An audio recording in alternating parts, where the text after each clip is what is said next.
종려주일이죠. 종려주일. 종려주일 하면 종려나무를 예루살렘으로 입성하는 예수님을 환영하기 위해서 무리들이 종려나무 가지를 꺾어서 흔들며 환영했던 것을 기념해서 오늘 부활절 전주, 예수님이 고난당하시는 그 주의 주일을 종려주일이라 이렇게 지킵니다. 요한복음 12장 12절로 13절에 보면 그 이튿날에는 명절에 온 큰 무리가 예수께서 예루살렘으로 오신다는 것을 듣고 종려나무 가지를 가지고 맞으러 나가 외치되 호산나 찬송하리로다 주의 이름으로 오시느니 곧 이스라엘의 왕이시여 하더라 라며 예루살렘으로 입성하시는 예수님을 환영하는 것을 기념해서 종려주일이라고 부릅니다. 내일부터는 사순절 마지막 주간으로 예수님의 십자가 고난을 묵상하는 고난주간으로 지키게 됩니다. 저는 오늘 종려주일을 맞이하여 예수님의 십자가의 고난의 길에서 예수님께 큰 힘이 되어준 사람들이 몇 명 있어요. 그것이 물론 예수님에게 무슨 엄청난 큰 힘과 도움이 된 것은 아니지만 그래도 예수님이 모든 사람들로부터 버림을 당하고 순환을 당하고 외면을 당하고 그러는 와중에도 그 고난당하신 예수님에게 큰 위로가 되고 힘이 된 사람들이 몇 명 있는데 그 사람들을 통해서 이 예수님과 함께 이런 일이 있었구나. 또 이렇게 작은 일이 고난당하신 예수님에게 얼마나 큰 힘이 되었을까 한번 생각을 하고 은혜를 나누고자 합니다. 우리 교회가 이제 계속 개척한 이후로 한 번도 그럴듯한 뻔듯한 교회를 제가 교회 목회하기 전에 언덕 위에 빨간 벽돌에 200~300명 성전이 있는 것을 그린 그거를 한 번도 이루지 못했어요. 계속 고난이고 어렵고 힘든 길을 지금까지 왔습니다. 우리 윤재영 권사님 기도할 때 언제까지 여기서 이렇게 예배를 드려야 되느냐 하소연하고 탄식 섞인 그 기도를 주님께서 들으셔서 좋은 길을 예배해 주실 줄로 믿습니다. 아멘. 우리 힘으로는 안 되지요. 그러나 여러분 한번 생각해 보세요. 여러분 옆으로 지금 고난당하시는 예수님이 보입니다. 그렇죠. 천막교회에 있고 월세방에 있었고 또 집주인의 참 텃세에 또 시달리기도 했고 그리고 지금은 비닐하우스. 이것이 비닐하우스 교회라는 것이 어떻게 현 시대에 보면 좀 가난해 보이고 없어 보이지만 예수님 시대나 그 모세 시대에는 천막교회가 대세였었어요. 그래서 초막, 풀로 지은 막사, 그리고 그 수달에 그 가죽을 벗겨서 그 하나님의 성막을 짓고 그래서 언제든지 구름기둥이 움직이면 뜯어서 옮길 수 있도록 성막을 만들어야 되기 때문에 그렇게 한 것입니다. 그래서 결국은 이렇게 하우스에 있는 것도 어떻게 보면 하나님의 은혜의 장막에 있는 거 아니냐 이런 생각이 듭니다. 마태복음 26장 56절에 그러나 이렇게 된 것은 다 선지자들의 글을 이루려 함이니라 하시더라. 이에 제자들이 다 예수를 버리고 도망하니라 라는 기록하고 있고요. 제자들이 다 예수를 도망하니라 또 마가복음 14장 50절에 말씀하고 있습니다. 예수님을 따르며 가장 큰 일을 입은 제자들이 모두 예수님을 버리고 도망하였으며 그를 따르던 허다한 무리, 그렇지요. 모든 사람은 떠나갔으나 아니면 예수님을 심판하는 자리에 주먹을 불끈쥐고 예수님을 고발하고 그리고 예수님께 십자가에 죽여야 된다고 고함치는 무리로 변했습니다. 그러니까 여러분 어떻습니까? 예수님이 가는 곳마다 허다한 무리들이 따랐다는 거죠. 나는 여러분들에게 여러 번 이런 말씀을 드렸습니다. 여러분 교회에서 허다한 무리가 되지 말라. 그렇죠. 여러분 허다한 무리에 속하면 이 하나님의 말씀에 귀를 기울이는 게 아니라 주변 성도들의 말에 귀를 기울여요. 난 주변 성도들이 말하는 것을 가지고 이러니 저러니 이쩐지 어쩐지 이렇게 말하는 사람이 아주 꼴보기 싫어요. 하나님의 음성을 듣고 말을 해야지. 여러분 주변 성도들의 얘기를 듣고 얘기하기 시작하면 교회가 여기 지금 한 10명 정도 모였는데 10갈래로 찢어져요. 누가 그 마음을 합하겠습니까? 그렇죠. 그리고 주변 사람들이 얘기하는 것은 책임지는 얘기가 없어요. 그냥 지나가는 말로 한마디 한 것이에요. 그걸 가지고 교회를 흔들면 교회는 누가 붙잡고 서겠어요. 그렇죠. 이런 것이 있습니다. 예수를 따르던 허다한 무리들이 예수님의 이적과 기적을 쫓아 따르다가 예수님이 맥없이 잡혀가지고 힘없이 잡혀서 가이사의 뜰에 붙잡혀가고 빌라도 뜰에 붙잡혀갑니다. 거기서 수많은 무리들이 모여서 그냥 예수를 십자가에 못 박으라고 소리소리 지르니까 예수님을 따르던 무리들이 다 마음이 변해버렸어요. 그래서 이 교회는 내 교회입니다. 성원교회는 내 교회입니다. 이런 사람들이 교회를 향해서 막 돌팔매를 던지는 거야. 뭐 이 세상에 이런 교회가 다 있어? 뭐 이따위 교회가 다 있어? 다른 교회들은 천사하게 잘 졌는데 말만 그렇지 30년이 된 교회가 뭐 이따위야? 이렇게 하는 사람들이 아주 많아요. 그런데 여러분 그렇게 한다면 어떻게 되겠어요? 그러면 여러분 이 교회 없어지면 좋겠어요? 네? 그쪽에서 여러분 그러면 이 교회 없어지면 한번 물어볼게요. 그럼 여러분 좋은 교회, 건물 잘 지어놓은 교회, 사람들이 수천 명 모이는 교회 가서 신앙생활 잘할 것 같습니까? 어떻습니까? 그렇죠. 여기서 못하는 사람이 다른 교회 가서도 잘하겠습니까? 그렇지 않지요.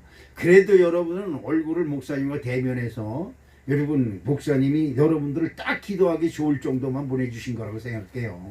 더 많으면 잊어버려서 못해요. 근데 큰 교회 가면요 담임 목사가 여러분 이름 올려가면서 기도를 1년이 지나도 한 번도 안 해요. 그런데 그 사람들은 군중심이 몰려서 그쪽으로만 모이는 거예요. 그쪽으로만.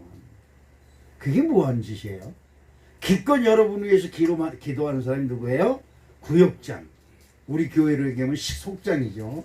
그분들이 여러분 가정에 돌아다니면서 속회 예배를 드리면서 여러분을 위해서 기도할지언정 교회 담임 목사가 강대상에서 여러분 이름 불러가면서 기도 절대 안 해요.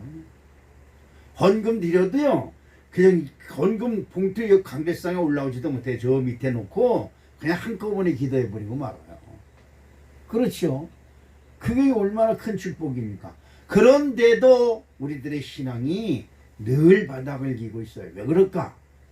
군중심리가 없어서 그래요.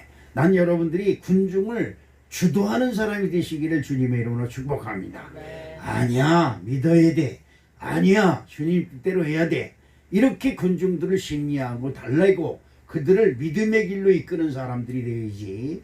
사람들이 욕망과 욕심과 귀에 좋게 하기 위해서 교회를 반하는 짓을 하면 안 된다 이 말이죠. 그렇죠. 지금 예수님이 고난을 당합니다. 예수님을 따르던 허다한 무리들이 호산나 다윗의 자손이 오며 외치던 그들이 다 예수님께 돌 던진 자들로 변해버리고 말았어요. 자, 그런 와중에도 예수님의 이 고난의 길에 정말로 큰 위로가 됐던 사람 세 사람을 여러분에게 소개하려고 합니다. 첫째로 그 사람 누구일까? 빌라도와 그의 부인입니다. 빌라도는 누구예요? 여러분이 알고 제가 알다시피 빌라도로 인해서 빌라도에게 고난을 받으사. 우리가 사도신경 할 때마다 이 빌라도가 아주 꼭 본디오 빌라도. 그렇죠. 예수는 몰라도 본디오 빌라도는 알아요. 왜 그럴까요? 우리가 사도신경이 빌라도에게 고난을 받은 사 끝까지 나옵니다. 빌라도 이 사람은 진짜 이게 아주 그 예수님을 심판하는 자리에 그 자리에 있었다는 것 자체가 빌라도 가문에서는 큰 수치입니다. 보통 큰 수치가 아니에요. 여러분 어떻습니까? 며칠 전에 그 전두환이 손주가 그 미국에서 마약으로 복용하다 고기굴에 가서 공항에서 붙잡혀갔지요. 근데 그 손주가 광주 5.18 민주화 운동본부에 가서 그 5.18에 죽은 사람들 영영 앞에 할아버지 대신에 사죄를 하는 것이 나와요. 슬픈 일이죠. 슬픈 일입니다. 할아버지가 지은 죄면 할아버지로 끊어야 되는데 그것이 결국 누구한테 내려갔어요? 손주한테. 그럼 손주한테 내려갔으니까 거기서 끝날까요? 근데 그 손주는 폐인이 되어버렸어요. 어떻게 폐인이 됐어요? 온갖 마약에 중독이 돼가지고 헤어나질 못해요. 그럼 그 사람의 후손이 뭐가 나오겠어요? 예, 이게 보통 큰 저주가 아닙니다. 그렇죠. 한 번 잘못 생각하고 한 번 자기의 세상의 욕망과 뜻을 이루기 위해서 한 번 저질러진 일이 세상에 그게 밑에 선까지 내려가는지 몰라요. 이게 여러분들 우리 하나님 믿는 사람들은 그런 걸 잘 생각해야 돼요. 할아버지가 누구예요? 지금 저와 여러분이 할아버지 아니에요? 할머니 할아버지 아니에요? 저와 여러분들이 예수를 잘못 믿고 엉터리로 믿고 내 마음대로 내 뜻대로 믿으면 그게 누구한테 내려가요? 전두환이가 아니 손주한테 그런 죄가 내려갈 줄을 꿈에나 생각했겠습니까? 전두환이가 그렇지 않잖아요. 예? 죽어서도 보세요. 전두환이나 노태우나 죽어서도 그 유골이 묻힐 데가 없어서 지금 전두환은 그 집에다가 유골을 지금 보관하고 있다 그러죠. 이게 얼마나 슬픈 일이에요. 그렇죠? 하나님을 안 믿는 사람들도 이렇게 저주를 받고 어려운데 하필이면 하나님의 아들 예수를 심판하는 자리에 누가 있었어요? 빌라도가 있었다. 여러분 어때요? 교회를 향해서 심판하는 심령이 될 때가 있죠. 가끔 마음에 안 들고 신경질 날 때도 있죠. 그렇다고 해서 교회를 향해서 심판하고 판단하면 큰일 나지요. 그것은 바로 무엇이냐? 모세를 향해서 원망을 했더니 하나님이 뭐라 그래요? 너를 향해 원망하는 것이 아니라 이 백성이 나를 원망하는 것이다. 이렇게 하나님이 말씀하는 것을 볼 수 있습니다. 자, 제자 중 유다라고 하는 사람이 있어요. 12명의 제자 중에 유다라고 하는 사람은 예수님을 은 30에 팔아 자기 이득을 취했어요. 자, 그래도 이 사람은 그래도 돈 욕심이 나서 돈의 마음이 박혀서 예수를 은 30에 팔아서 은 30이면 지금은 땅을 한 3,000평 정도 살 수 있는 엄청난 돈이에요. 그래도 그 돈을 받고 예수님을 팔았어요. 그래도 명분이 있어요. 이 사람은 자기 욕심 때문에 금덩어리 준다는데 그거에 미혹되지 않을 사람이 어디 있습니까? 그렇죠. 여러분 저 앞에서 여러분 교회 오는데 금덩어리 줄게 너 교회 가지 말고 나 따라와 그러면 여러분 몇 명이나 교회 나 싫어야 교회 가야 돼 그리고 나올 사람 몇 명이나 될까? 여러분 절대 안 그럴 것 같지요? 그러나 우리 어른들이 그럽니다. 견물생신 그냥 말로는 무엇인지 자예요.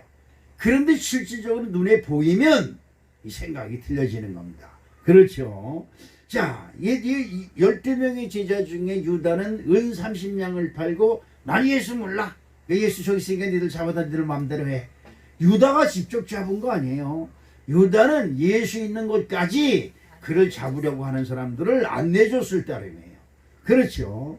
그런데 나머지 제자들은 예수님이 잡히는 것을 보고 뿔뿔이 흩어졌습니다. 이 말은 무슨 말이에요? 예수님이 고난을 당했다는 건 뭐예요?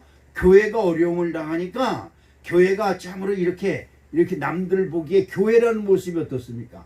저도 여러분 취업 목회할 때 몇 번 얘기했죠. 언덕 위에 뻘건 벽돌로 성전을 지어놓고 성도 200명, 300명이 있는 교회. 그걸 생각했던 사람이에요. 그런데 이게 뭐야? 지나가는 사람이 다 그래. 뭐야? 여기 비닐하우스가 교회야? 이러고 지나갑니다. 그렇죠. 하나님의 아들인데 뭐야? 지금 뭐야? 빌라도들에 붙잡혀가지고 지금 재판을 봐도 하나님의 아들이 뭐 있었다고요? 그러니까 그것 때문에 하나님의 아들이라고 기대했던 사람들이 하나님의 아들이라고 한 사람이 맥없이 대제사장의 부하들에게 붙잡혀서 빌라도에게 넘겨지는 그것을 보고 그 예수님을 따르던 모든 사람들이 다 예수님께 기대가 크면 뭐가 커요? 실망이 크잖아요. 그러니까 다 복도로 변한 겁니다. 그렇죠. 자, 요한복음 19장 15절 말씀에 어떤 말씀이 있을까? 저희가 소리 지르되 없이 하소서 저를 십자가에 못 박게 하소서. 빌라도가 가로되 내가 너희 왕을 십자가에 못 박으랴. 대제사장들이 대답하되 가이사 외에는 우리에게 왕이 없나이다 라는 말씀이 있습니다. 모든 민중이 일어나 예수를 십자가에 못 박아 죽여야 한다고 소리 지르고 있는 그때 보세요.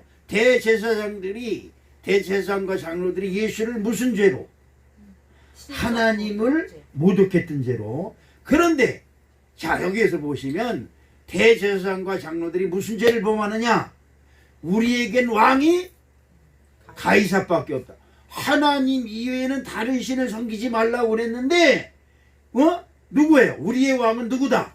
우리의 왕은 하나님이잖아요. 근데 뭐라 그래요? 우리의 왕은 가이사밖에 없다. 그러니까 자기네들이 스스로 율법을 지금 어기고 있는 거예요. 그러면서 다른 사람을 정죄하는 거예요. 누구를? 하나님의 아들이라고 칭했던 예수를 하나님을 모독했던 죄로 정죄하고 있는 겁니다. 그러니까 스스로들 모순이 있어요. 교회에 시험 들었다고 하는 사람들 얘기를 들어보면 다 그럴듯한 얘기를 해. 근데 가만히 분석해보면 다 자기 모순에 빠져 있어요. 그걸 우리는 잘 알아야 됩니다. 자, 그런데 다 예수를 십자가에 못 박아 죽이라고 난리치고 있는 그때에 이 빌라도, 재판장인 빌라도의 부인이 빌라도에게 슬쩍 다가와서 말을 합니다. 마태복음 27장 19절을 한번 같이 읽어볼까요?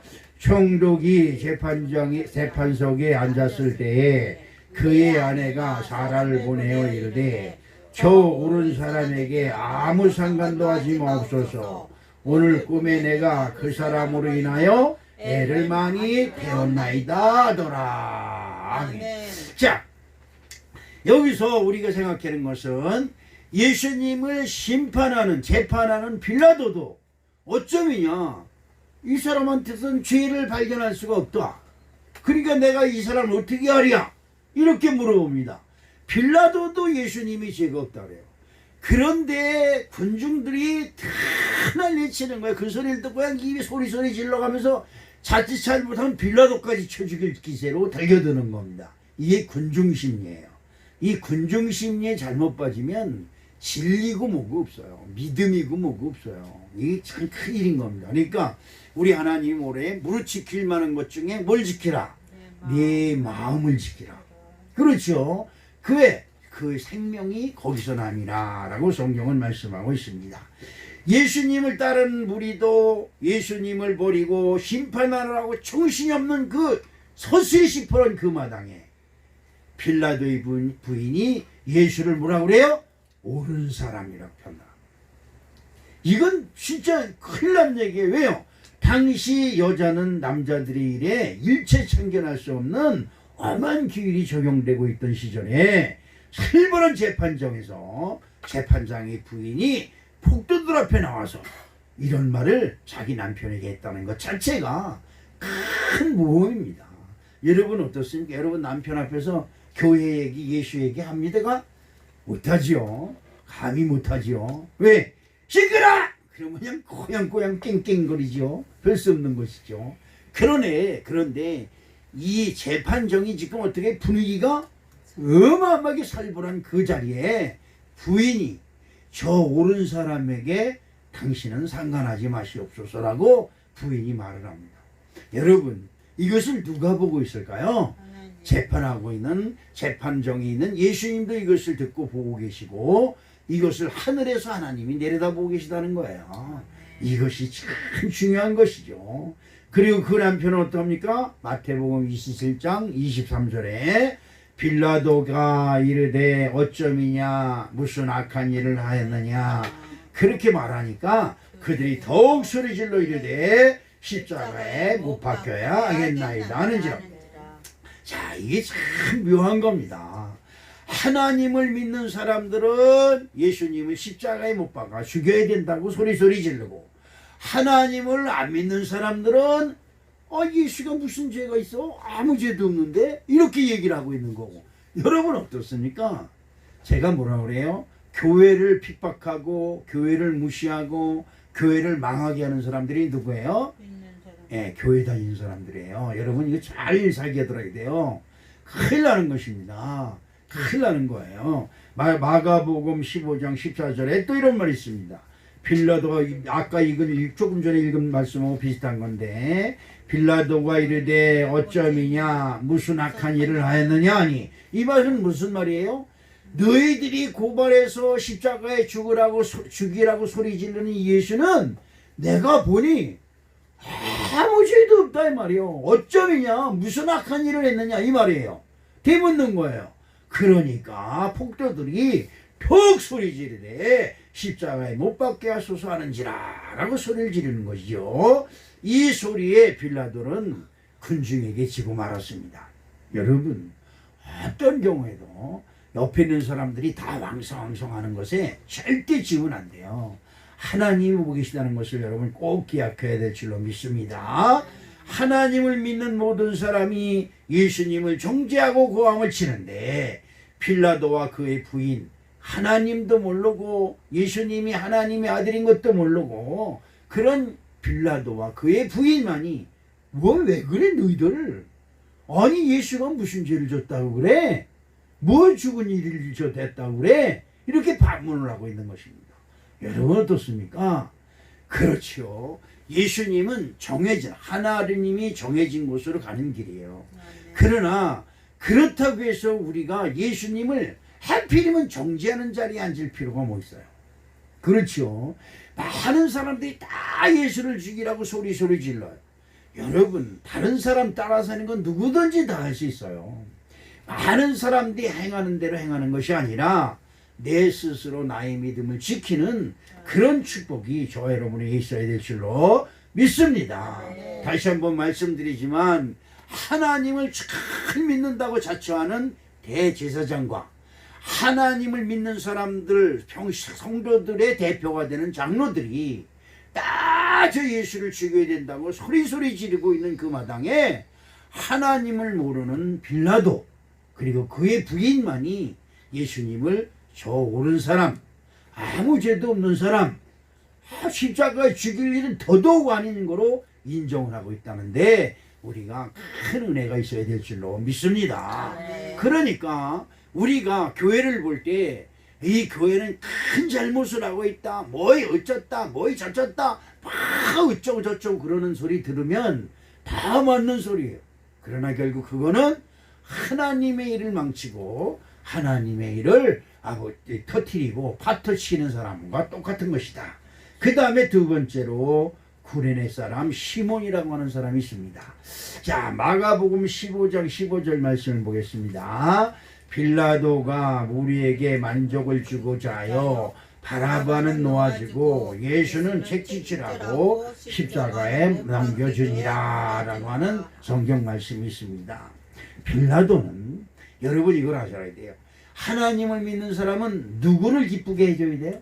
하나님을 기쁘시게 하는 사람이 아니에요. 나는 하나님을 기쁘게 하는 사람이다. 시작. 나는 하나님을 기쁘게 하는 사람이다. 예, 그렇습니다. 아멘. 사람을 기쁘게 하려고 신앙생활하면 안 돼요. 성도들을 기쁘게 하려고 거짓말을 해서는 안 되는 거예요. 사람들의 비유를 맞추려고 하나님의 뜻을 거절해서는 안 되는 거다 이 말이에요. 무슨 말인지 이해가십니까? 그렇죠.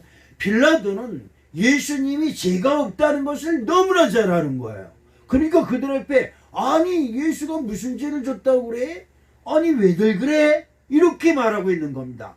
그 부인까지도 저 옳은 사람에게 대하여 상관하지 마시옵소서 이렇게 조언을 하고 있는 그 마당에 그때 만약에 빌라도가 믿음이 있었다면 절대 이 사람은 십자가에 죽일 수 없다.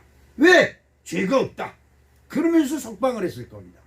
그런데 빌라도는 하나님의 일보다는 하나님을 모르니까 하나님의 일보다는 사람의 일을 생각해서 그 군중들 그 무리에게 만족을 주고자 하여 예수님을 십자가에 못 박게 내어줬다. 그러니까 빌라도는 그것을 결정할 수 있는 고난을 하나님께로 받았지만 그는 가이사에게 그런 고난을 받았다고 생각을 해서 자기 임의로 죄가 없는 사람이지만 대제사장과 장로들과 군중들을 만족해 하기 위해서 그래 알았어 그래 니들 마음대로 해. 그리고 죄 없는 사람을 십자가에 못 박게 내줬다는 거예요. 그것 때문에 이 사도신경에 본디오 빌라도에게 고난을 받으사 십자가에 못 박혀 죽었다. 이것이 이 세상 끝날까지 이것이 계속될 거예요. 그렇죠? 이 한 가지 잘못. 빌라도는 예수가 죄가 없다는 것을 알면서도 십자가에 못 박아 죽게 내줬다는 그 죄 때문에. 그러나 유대인들은 뭐예요? 예수님은 하나님을 모독한 죄가 있기 때문에 십자가에 못 박혀 죽어야 된다고 생각한 거예요. 자기들 믿음 기준으로 생각한 것이죠. 이것이 차이가 있는 것입니다. 자, 그런데 무슨 일이었느냐? 자, 이 한 가지 실수로 베드로는 영원히 하나님을 믿는 사람들의 사도신경 속에 예수님을 고난에 넘겨준 그런 아주 폭도로 엉터리 재판관으로 계속 신앙 고백되고 있는 거죠. 자, 군중들은 신이 났어요. 왜 신이 났을까? 자기네들이 주장하고 자기네들이 원하는 대로 일이 풀리는 거예요. 이걸 이제 세상 사람들은 일이 풀린다 그러죠. 야, 내가 주장했더니 말이야, 재판관 빌라도가 우리들의 뜻을 굴복해서 예수님을 십자가에 못 박게 내줬다는 거죠. 그러니까 얼마나 신이 납니까? 그러니까 예수님께 와서 귀싸다기를 때리고 침을 뱉고 그냥 그 가시 멸류관 찔레꽃 그걸로 멸류관을 만들어, 그것이 왕의 왕관을 만든 겁니다. 가시관을. 그러니까 가시로 왕관을 만들어서 그 머리에 팍 씌워주면서 왕관 대신에 가시관을 씌워주는 겁니다. 그러면서 유대인의 왕이요 평안하시나이까 그러며 조롱을 하고 멸시천대를 하는 것이지요. 그렇습니다. 교회가 교인들한테 멸시를 당하면 세상 사람들까지도 교회가 그런 것이다 생각해서 멸시천대를 보냅니다. 그렇죠. 바로 그런 것입니다.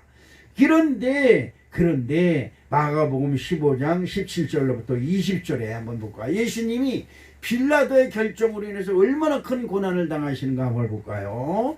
예수에게 자색 옷을 입히고 가시관을 엮어 씌우고 경례하여 이르되 유대인의 왕이여 평안할지어다 하고 칼대로 그의 머리를 치며 침을 뱉으며 꿇어절하더라. 희롱을 당한 후 자색 옷을 벗기고 도로 그의 옷을 입히고 십자가에 못 박으려고 끌고 가니라.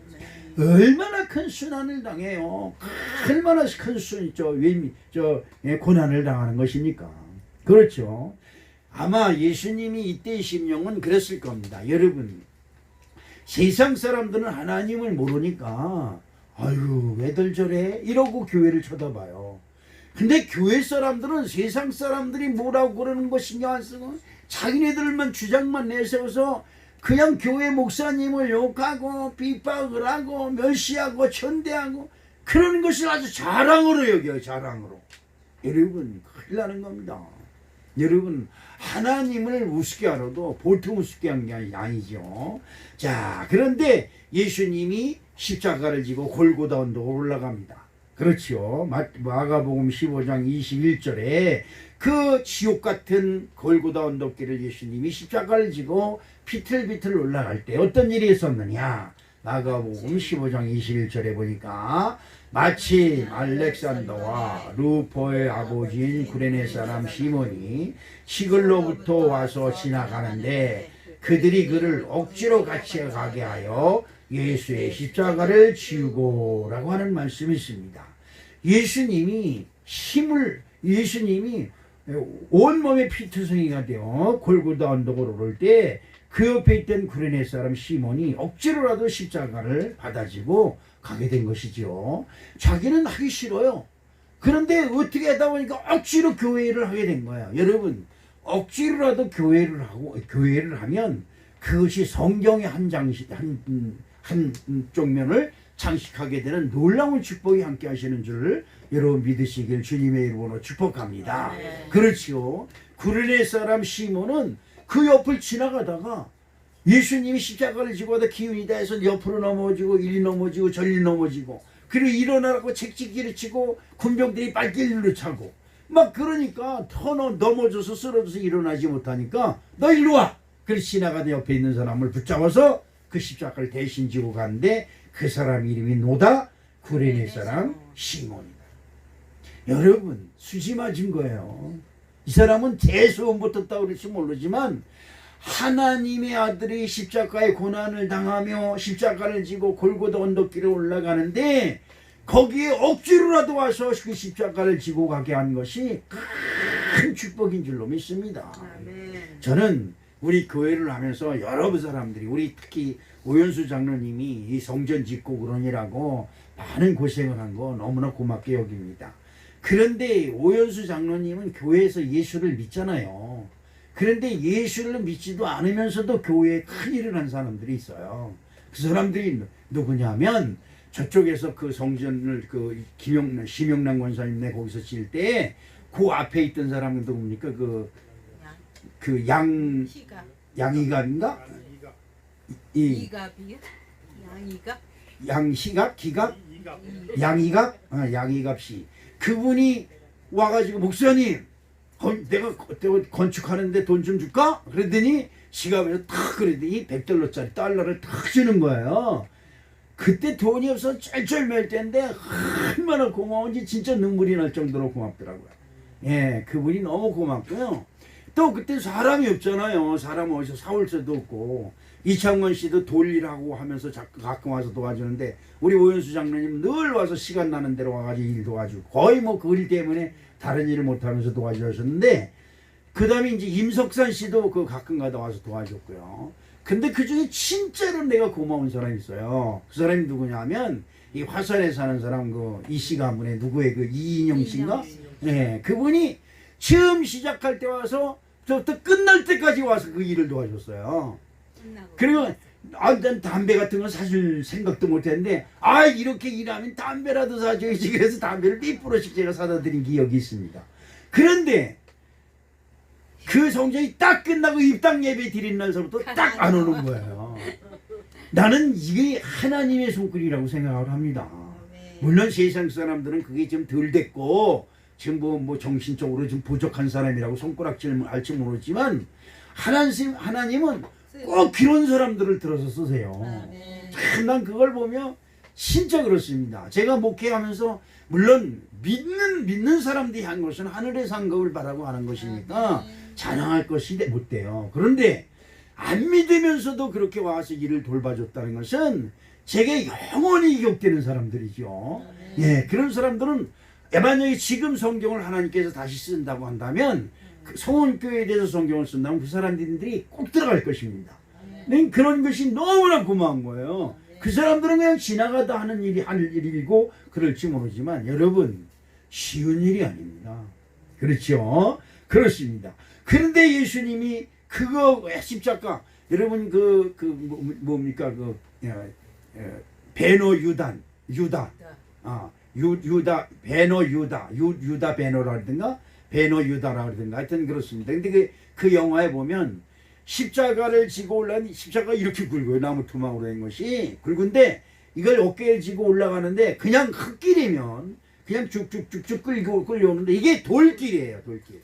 그래서 십자가가 퉁퉁퉁 하면서 이렇게 뒤에서 그 십자가가 질질 끌리면서 돌멩이에 쿵쿵쿵쿵 울리는 거예요. 그러니까 울릴 때마다 이 어깨가 얼마나 눌리겠어요. 힘세게 비고 올라가면서 이리 쓰러지고 저리 쓰러지고 그런데 유다 베너가 노예로 팔려갈 때 예수님이 물 한 그릇 유다 베너에게 준 것이 있어요. 근데 유다 베너가 그 풀려와서 예수님 십자가 지에 올라갈 때 그 옆에서 그 바가지에 물을 떠가지고 그 예수님한테 줍니다. 근데 예수님이 이렇게 유다 베너 얼굴을 한번 쳐다보면서 그 물을 마시는데 군병이 와가지고 그것을 발길로 차버리는 거예요. 진짜 눈물 나는 장면이 아닐 수 없어요. 그리고 나서 바로 구레네 시몬 이 사람이 그 옆으로 지나갈 때 그를 불러다가 그의 십자가를 억지로 지고 가게 하는 거죠. 자, 우리 교회가 지어질 때 억지로 십자가를 진 사람들이 누구예요? 아까 얘기했던 양이갑 씨. 그 다음에 누굽니까? 이인영 씨. 이런 분들은 하나님을 안 믿잖아요. 교회를 안 다니잖아요. 그렇게 억지로 와서 봉사하고 일하는 그분들을 하나님께서는 그 영혼들을 버리지 않을 거라고 나는 분명히 믿습니다. 마가복음 9장 41절에 이런 말씀이 있습니다. 누구든지 너희를 그리스도에게 속한 자라 하여 물 한 그릇을 주면 내가 진실로 너희에게 이르노니 저가 결탄코 상을 잃지 않으리하리라. 이런 말씀을 누가 했어요? 예수님이 하셨습니다. 그런데 힘들고 지치고 목마르고 곤에서 넘어지고 쓰러지고 온몸은 피투성이가 되고 그리고 걸어가는 발걸음마다 피땀물이 그냥 막 맺혀서 떨어지고 그러는 와중에 그 십자가를 대신 전 억지로지만 물론 그런 사람이 있었다는 것은 예수님이 마음에 얼마나 그 사람이 고마웠겠어요. 여러분 어떻겠어요? 여러분이 정말 힘들고 어려울 때 여러분의 손을 잡고 기도해 주는 사람이 있다는 것은 얼마나 기쁜 일입니까? 진짜 오래전에 윤재영 권사님이 무슨 콩팥인가 간인가 어디에 뭐 돌멩이가 찼다고 그래서 병원에 입원한 적이 있어요. 그래서 그 신방을 가는데 이호길 씨 남편이 옆에 앉아있는데 나를 보자마자 눈물을 막 쏟는 거예요. 우리 윤재영 권사가 막 그렇게 울어요. 그러다 아이고 참 우리 하나님이 윤재영 권사를 많이 사랑하는 거다 했더니 돌멩이 요만한 것들 5개 끓여놓은 걸 보여주는데 내가 얼마나 놀랐는지 몰라요. 근데 왜 그런 걸 길렀는지 몰라요. 우리 윤재영 권사는 돌을 너무 좋아해. 근데 신방 가서 그렇게 우는 사람은 처음 봤어요. 근데 한 번이 아니고 두 번째 갔는데도 또 그렇게 울더라고요. 그래서 아 하나님이 사랑하는 심령들이 따로 있구나 하는 걸 제가 느꼈습니다. 여러분 어떻습니까? 하나님의 일은 괜히 헛고생하는 것 같은 생각이 들어요. 그렇지만 여러분 절대 그런 것이 없습니다. 네. 여러분이 지나가더라도 예, 교회 오늘 아침에 오면 여러분 여기 경전 앞에 진달래꽃을 보였을 겁니다. 네. 어제 우리 장로님이 어디서 진달래꽃 희한하게 꽃이 그 안에 하얀 반점이 있어서 희한하대요. 그 꽃이 그렇다고 하나님을 생각했으니까 그걸 캐가지고 온 거예요. 그래서 오늘 심어놨는데 우리 윤재영 권사님이 들어오면서 어휴 진달래꽃 폈네 그러는 거예요. 진달래꽃이 번져서부터 있었는 거로 생각하는 거예요. 아니야 어제 우리 장로님이 갖다 심었을 때 아 그렇구나 아이고 저 개나리도 폈어 그랬습니다. 여러분 어떻습니까? 이것이 아무 일도 아닌 것 같아요. 그러나 하나님을 공경하는 것은 무슨 큰 일을 하는 것이 공경이 아니에요. 사소한 거 작은 일이라도 마음에 감동될 때 그것을 억지로라도 아이 내가라도 해야지 이러면서 억지로라도 하면 그것이 하나님께 큰 상급으로 여러분 기록될 줄로 믿습니다. 그 다음에 오늘 정말 귀한 사람이 한 사람 있어요. 그 사람이 누구냐면 아리마대 요셉이랍니다. 아리마대 요셉. 모두가 대제사장 가야바의 권세로 애들 힘입어서 예수님을 십자가에 죽이고 하늘을 찌를 듯이 그 성취감, 승리감에 도취하고 그래서 혁명군이 얼마나 무서운 거냐. 여러분 광주 사태 알지요? 5.18 광주 사태. 그 진상이 이제 한참 오랜 뒤에 역사가 이제 그걸 평가하겠지만 그때 당시는 그 광주 시민들이 다 그 무기를 들었어요. 무기를 들고 자기네들에게 저항하는 모든 사람 짜 죽이겠다고 하니까 이쪽에서도 계엄군이 내려가서 총으로 그러니까 같은 한국 사람들끼리 아니 민주화 운동을 하면 맨주먹으로 해야 돼요. 총 쏴서 맞아 죽더라도. 근데 하여튼 그 총을 쏘면 저쪽에서 또 총을 갖고 시민들이 총을 다 학생들이 그 뭐고 다 총을 가졌고 이쪽에 계엄군이 또 총 가지고 내려가서 양쪽에서 서로 쌍방에 총을 싸움이 있어서 큰 희생자가 났는데 참으로 안타까운 얘기죠. 그런데 그들이 그 총을 가지고 있는 권세 얼마나 큰지 몰라요. 차 위에 올라가서도 그냥 태우기를 여기다 탁 질끈 매고 막 이럴 때는 그 앞에 누구든지 대항하면 그냥 쏴 죽이는 거예요. 이 혁명군이 그만큼 의세가 대단한 겁니다. 여러분 어떻습니까? 전두환 대통령이 그 12.12 사태 이후로 정권을 장악할 때 군인들한테 말 한마디 잘못하고 전두환 뭡니까 그때 그 국가보위사령관을 향해서 말 한마디 잘못하면 다 잡아가던 시절이에요. 그러니까 혁명군이 그만큼 대단한 것입니다.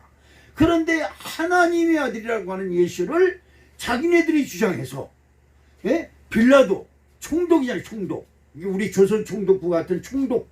그 사람이 주장하는 걸 꺾었다 이 말이에요. 이 사람한테 죄를 발견하지 못했다고 하니까 그냥 소리 질러가지고 예수를 십자가에 못 박혔잖아요. 그러니까 얼마나 승리감에 또 취했을까요? 그래서 십자가에 죽어서 모든 사람들이 승리감에 도취돼서 환호를 지르고 있는 그때에 아리마대 요셉이라는 사람이 나타납니다. 여러분 믿음이 있는 사람은 믿음으로 죽어야 돼요. 무슨 말인지 이해가세요? 아멘. 여러분, 죽는 건 언제든지 정해진 거예요. 지금 예수를 부인하고 몇 년 더 사느니 지금 예수를 인정하고 죽는 것이 훨씬 낫다 이 말이에요. 아멘. 무슨 말인지 이해가십니까? 아멘. 이것이 중요한 거예요. 누구든지 잘못 걸리면 이 혁명군, 예수를 십자가에 못 박아 죽인 이 사람들한테 잘 걸리면 누구든지 죽임을 당할 수밖에 없는 그 심포란 그 현장에 아리마대 요셉이라는 사람이 당돌하게 나타나서 빌라도에게 가서 예수님의 시체를 달라고 합니다. 엄청난 일이에요. 자, 마가복음 15장 43절, 44절을 45절을 한번 보겠습니다. 아리마대 사람 요셉이 와서 당돌이 빌라도에게 들어가 예수의 시체를 달라 하니 이 사람은 존경받는 공회원이요 하나님의 나라를 기다리는 자라. 빌라도는 예수께서 벌써 죽었을까 하고 이상히 여겨 백부장을 불러 죽은 지 오래냐 묻고 백부장에게 알아본 후에 요셉에게 시체를 내어주는지라. 아멘. 아멘. 여러분, 얼마나 이 아리마대 요셉이 대단한 사람이냐 이걸 나타내기 위해서 성경은 당돌하다 이렇게 당돌하다. 여러분, 지금 예수님이 죽었어요. 지금 그 예수를 죽인 사람들의 기세에 붙들리게만 하면 누구든지 우리나라로 말하면 능지처참이죠. 능지처참이 뭡니까? 사지를 찢어 죽이는 것이 능지처참이죠. 사지를 어떻게 찢어요? 발과 팔의 양쪽 네 군데다가 밧줄을 매서 사방 네 마리의 말에다가 묶습니다. 그리고 신호를 내리면 말을 웅대짝을 때리면 말이 바깥으로 확 도망가요. 그러면 팔과 다리가 다 찢어져서 죽는 거예요. 이게 능지처참입니다. 그런데 지금 그렇게 예수님이 십자가에 못 박아 처참히 죽은 그 자리에 그 예수의 시체를 달라고 당돌하게 나설 사람이, 이것은 보통 일이 아닙니다. 여러분, 세상 모든 사람이 그럴지라도 나는 예수를 믿는다. 아멘. 여러분, 예수 믿으시기를 주님의 이름으로 축복합니다. 아멘. 여기 나오는 백부장이라는 사람이 있어요. 백부장. 이 사람이 여기 성경에서는 별로 많이 나오지 않았는데 이 부활이라고 하는 영화가 있습니다. 여러분 혹시 영화 프로그램이 있죠. 유선 TV에서 그 부활이라는 영화를 해요. 저도 그 유선 TV에서 몇 번 봤는데 거기에 이 백부장이 나옵니다. 이 예수를 죽이는 것을 집행했던 백부장. 예, 그 사람이 이제 그 예수를 죽이는 것까지 집행을 하고 예수를 무덤에 묻혀놓고 그 돌문을 걸려놓고 거기다 인봉을 합니다. 인봉이 뭐냐면 거기다 이렇게 진흙 같은 걸 묻히고 이 많은 도장을 쾅 찍어요. 그러면 그걸 조금만 움직이면 이 떨어지잖아요. 그러면 누가 문을 열었다는 증거가 되니까 그래서 인봉을 한다고 그래요. 그래서 탁 여러분 그 봉투에 보면 봉투를 침을 바르고 붙여놓고 거기다가 도장을 꽝 찍어요. 그 도장을 찍으면 떴다가 다시 붙이면 도장이 비뚤어지죠. 그 찍었던 자리가. 그래서 그것은 누가 개봉했다고 그러는 겁니다. 그러면 그것이 부정이 있다고 그래가지고는 안 되는 거예요. 선거하면 선거함, 그 투표함을 인봉을 합니다. 그것이 그 도장이 찢어지면 그것은 부정투표가 돼가지고 그 무효표가 되는 겁니다. 그런 식으로 무덤을 돌문으로 막아놓고 인봉을 합니다. 여러 군데다가 밧줄을 묶어놓고 그런 것을 집정했던 사람이 백부장입니다. 근데 이 백부장이 며칠 있다 예수님이 부활했다고 하는 소문이 듣고 이 대제사장들이 와가지고 지키지 못해서 로마 귀인들이 지키지 못해서 그 제자들이 이 시체를 다른 데다 감추고 부활했다고 소문을 내고 있다. 이건 어떻게 할 것이냐? 그러니까 이 책임자들을 잡아서 처벌해야 된다고 합니다.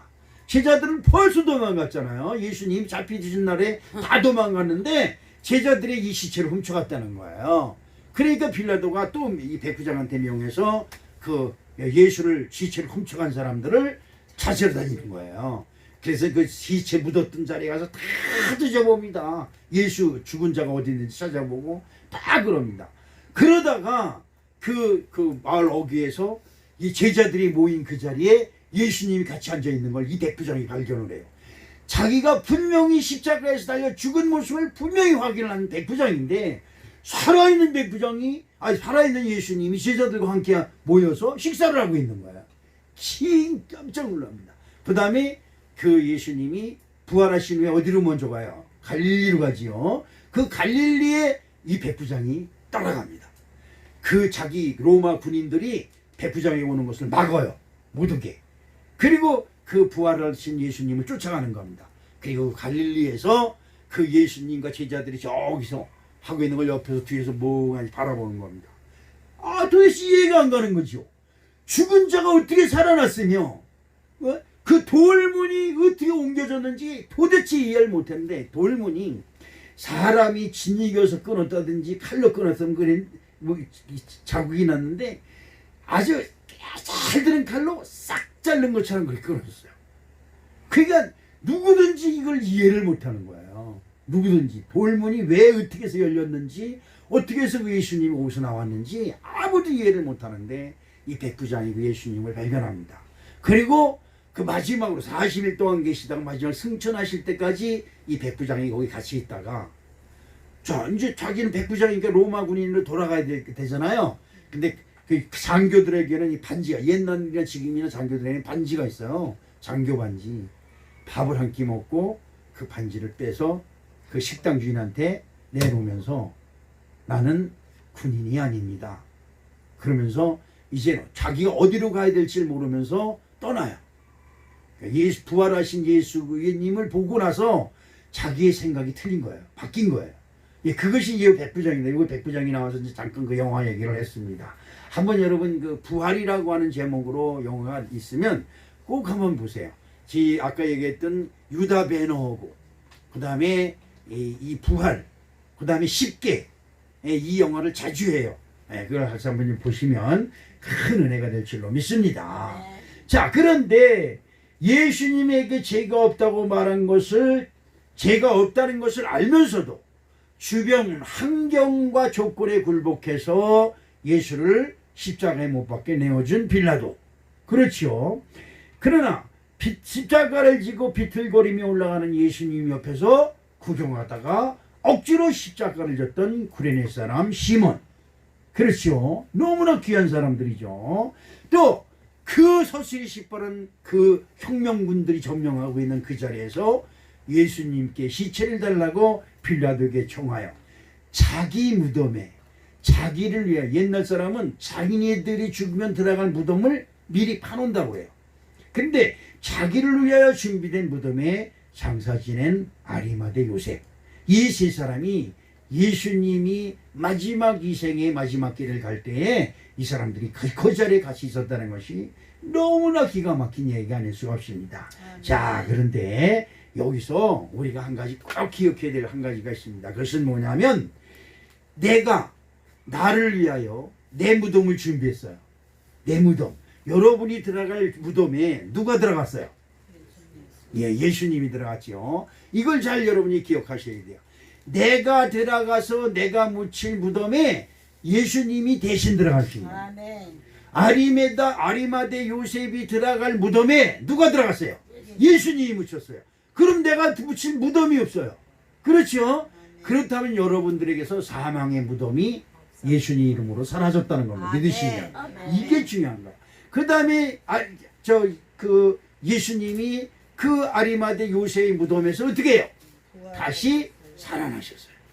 여러분의 무덤은 사라졌고 여러분은 죽은 자 가운데서 다시 사는 것이 예수님의 뜻이고 은혜인 줄 믿으시기를 주님의 이름으로 축복합니다. 자, 마태복음 27장 59절로 60절에 있는 말씀. 요셉이 시체를 가져다가 깨끗한 세마포로 싸서 바위 속에 판 자기 새 무덤에 넣어두고 큰 돌을 들려 무덤 문에 놓고 가니, 자기 무덤에, 여러분의 무덤에 누가 들어갔다? 예수님이 들어갔다. 이걸 꼭 믿으시길 주님의 이름으로 축복합니다. 고린도전서 15장 26절에 맨 나중에 멸망받을 원수는 사망이니라 라는 말씀이 있습니다.